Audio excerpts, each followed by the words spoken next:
Hello viewers, today's topic is noun, संज्ञा या फिर कर्ता। In a sentence noun has the major role. Noun मुख्य भूमिका प्ले करता है सेंटेंस में, क्योंकि ये कर्ता होता है, ये संज्ञा है और इसी के इर्द गिर्द बाकी सारे जो वर्ड्स हैं वो अपनी मतलब और अपने मीनिंग्स के साथ उसे जुड़े रहते हैं। नाम बताने वाले वर्ड्स जो एक सेंटेंस में होते हैं उसे हम संज्ञा कहते हैं या नाउन कहते हैं। ठीक है, all naming words, Ram, Hari, Gopal, India, Delhi, rupees, gold, silver, पत्थर, कुछ भी आप जिसका भी नाम लोगे, चेयर, ये सारे नाउन कहलाएंगे। क्लियर? तो चलिए देखते हैं नाउन के प्रकार भेद। नाउन 5 तरह के होते हैं। सबसे पहला होता है कॉमन नाउन, जिसे हम हिंदी में जातिवाचक संज्ञा कहते हैं। दूसरा होता है प्रॉपर नाउन, जिसे हम व्यक्तिवाचक संज्ञा कहते हैं। तीसरा होता है कलेक्टिव नाउन, समूहवाचक संज्ञा। चौथा है एब्स्ट्रैक्ट नाउन, जिसे कहते हैं हम भाववाचक संज्ञा। और पांचवा है मैटेरियल नाउन, जिसे हम कहते हैं पदार्थवाचक संज्ञा। तो ये हुई 5 तरह के संज्ञा, 5 तरह के नाउन्स और उसका हिंदी नाम। चलिए हम एक एक के बारे में जानते हैं। सबसे पहले बात करेंगे कॉमन नाउन की।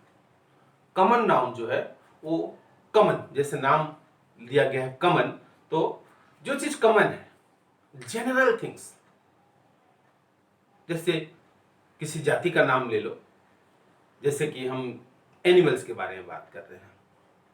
ठीक है, तो एनिमल्स, इसमें सरीसृप आते हैं, इसमें मैमल्स आते हैं, इसमें बर्ड्स आते हैं, इसमें फ्रॉग्स आते हैं, फिश आते हैं, इवन इनवर्टिब्रेट्स भी आते हैं।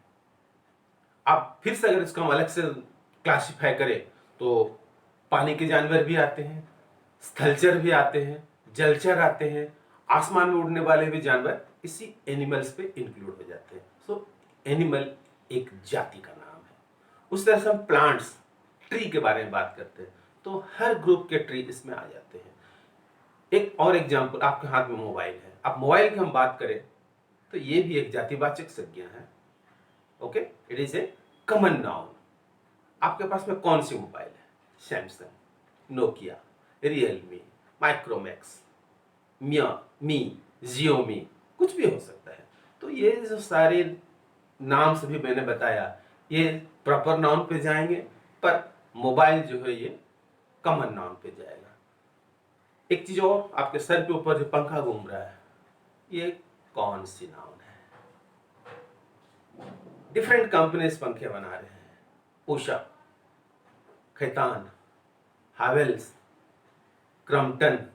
तो ये सारे नाम जो अभी मैंने बताया, ये सारे आपके प्रॉपर नाउन हैं, बट पंखा जो है, फैन जो है, ये कॉमन नाउन पे आता है। क्लियर? तो कॉमन नाउन एक जाति को बतलाता है और प्रॉपर नाउन जो एक पर्टिकुलर व्यक्ति को बताता है। जब मैं मेरे नाम बताऊंगा तो ये व्यक्तिवाचक संज्ञा हो जाएगी। Ram is a good boy, तो यहां पे राम एक व्यक्ति का नाम है। क्लियर? आप यहीं पे अगर मनुष्य बोलेंगे, मानव बोलेंगे, तो ये फिर एक जातिवाचक संज्ञा हो जाएगा। क्लियर? तो ये रही आपकी जातिवाचक संज्ञा और प्रॉपर नाउन। नेक्स्ट चलते हैं हम कलेक्टिव नाउन्स पे।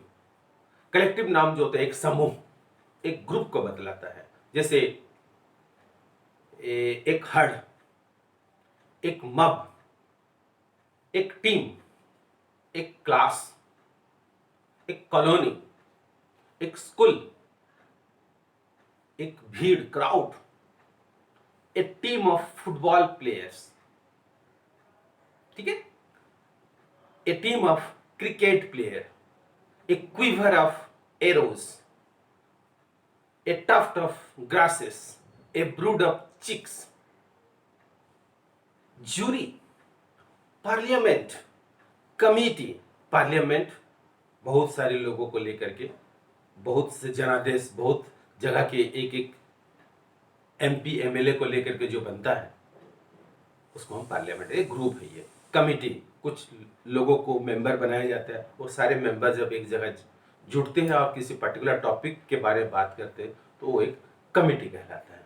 तो इसी तरह से जो समूह चीजें जो एक ग्रुप में आते हैं वो सब कलेक्टिव नाउन्स कहलाते हैं। Next is abstract. Abstract noun जो है वो हम किसी को इसको हम छू नहीं सकते हैं, फील कर सकते हैं, टच नहीं कर सकते हैं।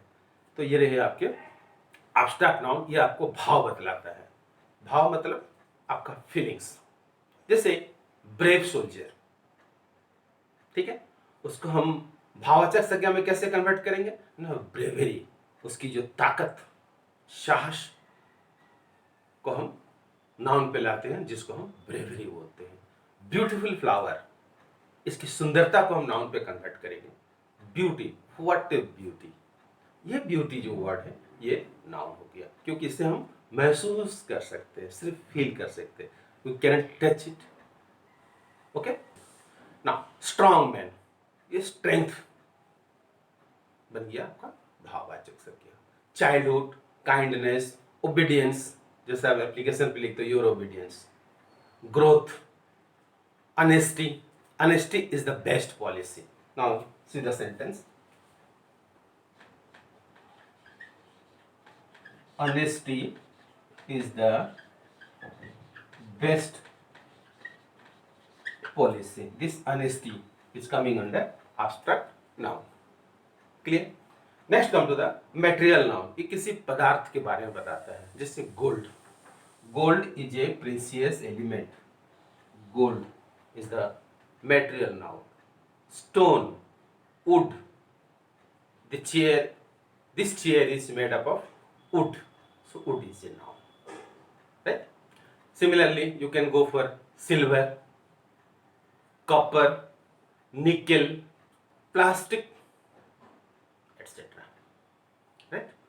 So this is all about your noun. Next come to the other things which are associated with noun. There are two associations with noun. One is gender and another one is number. First we will deal with the gender. आपको ये video कैसा लगा? अच्छा लगा तो like करें, comment करें, share करें और चैनल को सब्सक्राइब करना ना भूलें। Gender is always associated with the noun. जिस नाउन के बारे में हम बात कर रहे हैं, जिस सेंटेंस में जो नाउन है उस नाउन का लिंग क्या है। जेंडर का हिंदी मीनिंग होता है लिंग। उस नाउन का लिंग क्या है? उस नाउन का 3 प्रकार के लिंग होते हैं। एनी वन, एक मस्कुलाइन जिसको हम पुल्लिंग कहते हैं, दूसरा फेमिनाइन जिसको हम स्त्रीलिंग कहते हैं और तीसरा न्यूट्रल जेंडर। इसका कोई भी जेंडर नहीं होता है, ना मेल होता है ना फीमेल होता है। एंड जनरली ये जो न्यूट्रल है ये नॉन लिविंग नाउन्स होते हैं। These are all non living nouns. एक और मजेदार बात यहाँ पे है, यहाँ पे फिर हमारा फिगर ऑफ स्पीच आ जाता है। कहाँ पे? इस न्यूटर पे। फिगर ऑफ स्पीच याद होगा, पिछले क्लास में मैंने बताया था फिगर ऑफ स्पीच के बारे में। फिगर ऑफ स्पीच जिसमें मैंने आपको बताया था अलिट्रेशन। आज मैं एक और फिगर ऑफ स्पीच के बारे में बात करूंगा जिसका नाम है पर्सोनिफिकेशन। जब कोई भी न्यूटर जेंडर वाला नाउन को लिविंग एंटिटी के साथ कंपेयर किया जाता है तब वो पर्सोनिफाइड हो जाता है। For example sun, sun is a non living object, so moon is a non living object. But जब हम सन को एक लिविंग ऑब्जेक्ट के साथ कंपेयर करते हैं तो उसे हम पर्सोनिफिकेशन कहते हैं। And sun is personified to a living object. Similarly moon का भी वही हाल है। बट सन और मून दोनों को हम पर्सनिफाइड किए तो कौन से जेंडर पे डालें? जनरली यहाँ पे 2 मत है, सबसे पहले हम देखेंगे उस नॉन लिविंग ऑब्जेक्ट में स्ट्रेंथ, पावर और वायलेंट है क्या। अगर ये तीन में से कोई भी एक कैरेक्टर है तो that will be A feature of masculine gender. Clear. अगर पावर, बहुत ताकतवर और वायलेंस हो तो हम उसको मस्कुलाइन जेंडर पे डालेंगे। और वो ब्यूटी, सुंदरता, जेंटल, ग्रेसफुल का प्रतीक हो तो हम उसे फेमिनाइन जेंडर पे डालेंगे। ये common idea of personification of gender है। क्लियर। तो अब देखिए हम इसमें सेंटेंस बना रहे हैं। तो सन में स्ट्रेंथ है, पावर है, वायलेंट है। समर, अभी तो समर चल रही है, इसमें आपको पता ही होगा सन अभी कितना वायलेंट है। तो उसको हम मस्कुलाइन जेंडर पे डाल रहे हैं। अब सेंटेंस बना रहा हूं मैं। The sun sets his beams on rich and poor alike. Sun is the noun, it is a non-living object, but it is compared as a masculine one, hence I have used here his. His. Clear? Beams on rich and poor alike. गरीब और अमीर दोनों के ऊपर अपनी किरणें समानता के हिसाब से डालता है। वो कभी डिस्क्रिमिनेट नहीं करता। मीन्स मतलब यहाँ पे उसकी इंटेलिजेंसी भी आ रही है। ठीक है, वो खाली लिविंग नहीं है, अब वो इंटेलिजेंट भी है। तो ये दो फीचर्स है पर्सोनिफिकेशन का। उस तरह से आप फेमिनाइन पे आ जाइए। The moon has hidden her face behind the cloud. चांद ने अपनी चेहरा बादलों के पीछे छिपा रखा है। ये भी इंटेलिजेंट है। ठीक है। Face, her, see, her, this word, this is a feminine one. So this is what the personification of neuter gender. अब नेक्स्ट मेल जेंडर और फीमेल जेंडर को हम पहचानेंगे कैसे। कौन सा वर्ड फीमेल जेंडर को बता रहा है और कौन सा वर्ड मेल जेंडर को बता रहे हैं। ठीक है। तो नाउन का जेंडर स्पेसिफाई करने का तीन रास्ते हैं। How many ways? 3 ways. So let's see those 3 ways.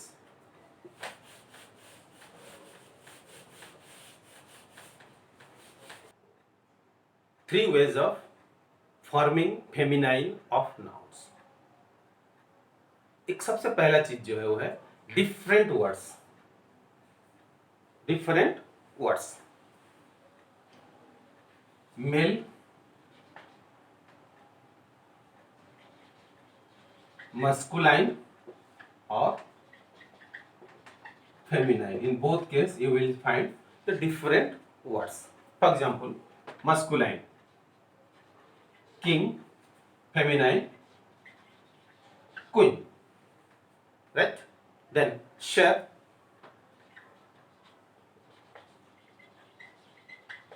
madam. So these are two different words. For masculine gender it is king and for feminine it is queen. In the same way we can find a lot of words. Ox, male, cow, female, men, woman, brother, sister, boy, girls, bachelor. Old version maid होता है, but a new version is called spinster. This is the female version of bachelor. SPINSTER, spinster. BACHELOR, bachelors. Female version is spinster, right? Father, mother, sir, madam, husband, wife.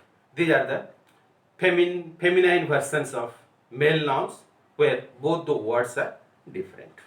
Second one is adding a syllable, using a syllable or suffixing a syllable at the end of the masculine words and that will form the feminine. यानी कि जैसे example lion, इसके and में lioness हमने क्या add किया? ESS. ठीक है, ये एक सफिक्स है जिसको हम लास्ट में ऐड करते हैं मेल नाम पे and that becomes a female one. Next one is a. हम एक भी ऐड करके हम फेमिनाइन जेंडर बना सकते हैं, जैसे सुल्तान, इट इज सुल्ताना, here is the a is added, here ess is added।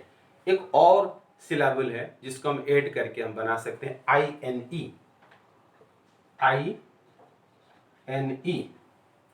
ये बनता है हीरो। हीरो से क्या बनेगा? Heroine, Heroine, heroine. So this is the second way by which we can frame a feminine gender from the male gender.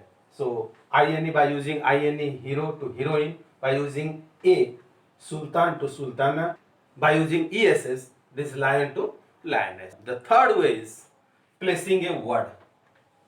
For example, grandfather, we are placing here, placing or replacing a word, grandmother. In the same way, you can write milkman,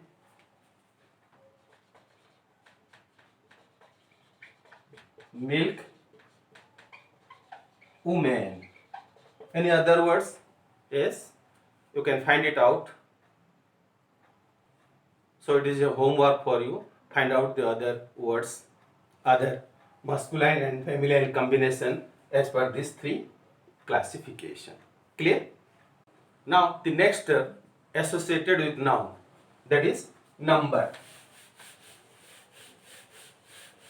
What is the number of noun? ठीक है, अब जिस noun के बारे में बात कर रहे हो उसका नंबर क्या है? वो सिंगल है और मेनी है। क्या बोलेंगे? इफ वो अगर सिंगल है तो हम उसको बोलेंगे सिंगुलर, अगर वो मेनी है तो हम बोलेंगे उसको प्लूरल। क्लियर? क्या बोलेंगे? सिंगुलर और प्लूरल। जैसे boy, there is a boy sitting in classroom, the boys are sitting in the classroom. Clear? पहला मैंने वर्ड यूज किया, there is a boy sitting, so there is a boy sitting in classroom. यहां पे the boys are sitting in the classroom. See, ये sentence एक boy के बारे में बता रहा है, so it is a single, is a singular. यहां पे एक ग्रुप ऑफ बॉयज, बहुत सारे बच्चों के बारे में बता रहा है, तो this is plural and this is singular. Clear? और भी ऐसा एग्जाम्पल बहुत सारे हैं, आप ले सकते हो। और ये जो नंबर है, it plays great role in writing sentences. इस प्लूरल फॉर्म में वर्ब का भी चेंज हो जाता है, जैसे यहाँ आर लगाया मैंने और यहाँ पे आप देखिए इज था। क्लियर? तो इस तरह से सेंटेंस में बदलाव आते हैं, that depends on the number of noun. So noun singular है कि प्लूरल है, उसी के हिसाब से आपका वर्ब बदलता रहता है, जो हम नेक्स्ट आने वाले क्लास में, जब वर्ब की क्लास शुरू होगी तब हम आपको बताएंगे। नाउ क्वेश्चन आता है कि ये सिंगुलर फॉर्म और प्लूरल फॉर्म में अंतर क्या है? कैसे बनता है प्लूरल फॉर्म सिंगुलर फॉर्म से? सबसे पहले आपने यहाँ पे देखा, एक सिंपल एस लगा देने से बॉय में बॉयज एस लग गया तो ये प्लूरल बन गया। इस तरह से करीबन 25 ways of making plural from a singular. कुछ मैं यहाँ बताऊंगा क्योंकि ये खुद अपने आप में बहुत बड़ा लेसन है, तो इसको मैं स्पेशली कभी आपको नए टॉपिक के लेकर के आऊंगा जिसमें बताऊंगा प्लूरल कैसे बनाएं। 25 to ways है, 25 ways are there. All the ways I am going to tell you in that video. फिर भी कुछ मैं आपको यहाँ बताना चाहूंगा. जैसे एक हो गया आपका S और एक है ES. ES सफिक्स ऐड करके आप बनाते हो, जैसे क्लास, CLASSES, क्लासेस. ठीक है. Next one is IES suffix add करेंगे, जैसे body, BODIES, bodies. So these are the few examples where you can make plural from a singular. जैसे और एक भी बता रहा हूं मैं, नाइफ, KNIFE. जब ये F या FE लास्ट में होता है तो ये VES में बदल जाता है, KNI, knives. So by removing F and using VES is also another way of forming plural from singular. तो इस तरह से 25 ways of forming plural from a singular. तो आपको ये वीडियो कैसा लगा? अच्छा लगा तो लाइक करें, कमेंट करें, शेयर करें और चैनल को सब्सक्राइब करना ना भूलें.